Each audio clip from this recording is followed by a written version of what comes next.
Hey, Ghostly Society. It's Rebecca again, and it's time for another bedtime story. Tonight, our story is actually a poem by one of my favorite poets, Robert Browning. Now, the thing about Robert Browning, though, is that his poems are not like normal poems. They're much more like stories, and they are definitely creepy. So, buckle up, listen closely, and wait for the end. The rain set early in tonight. The sullen wind was soon awake. It tore the elm tops down for spite and did its worst to vex the lake. I listened with a heart fit to break when glided in Porphyria. Straight she shut the cold out and the storm, and kneeled and made the cheerless grate blaze up and all the cottage warm.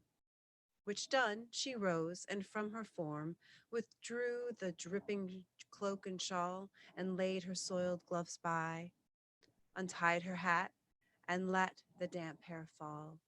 And last she sat down by my side, and called me.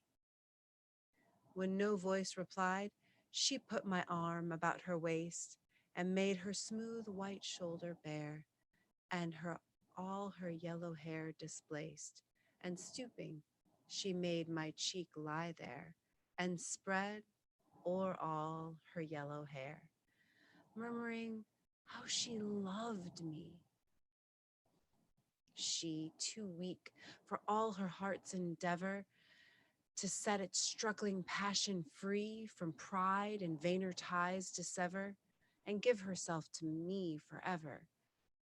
But passion sometimes would prevail, nor could tonight's gay feast restrain a sudden thought of one so pale for love of her, and all in vain. So she was come through the wind and rain. Be sure I looked up at her eyes, happy and proud. At last I knew Porphyria worshipped me. Surprise made my heart swell, and still it grew while I debated what to do. That moment, she was mine, fair, perfectly pure and good.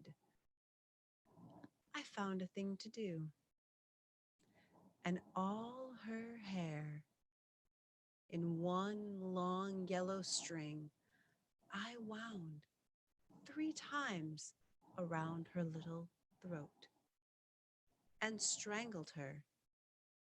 No pain felt she. I am quite sure she felt no pain.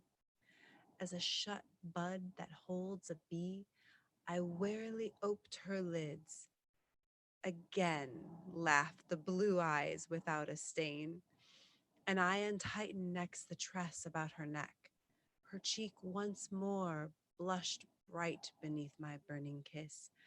I propped her head up as before, only this time my shoulder bore her head, which droops upon it still.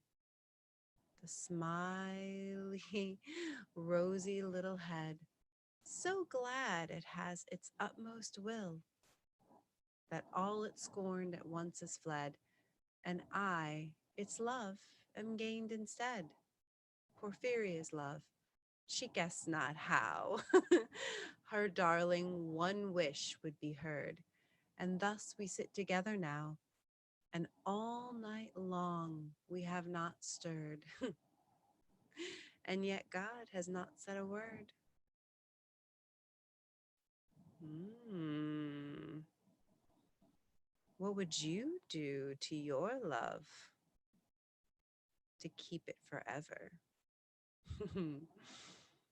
Good night, ghostly society. Until next time.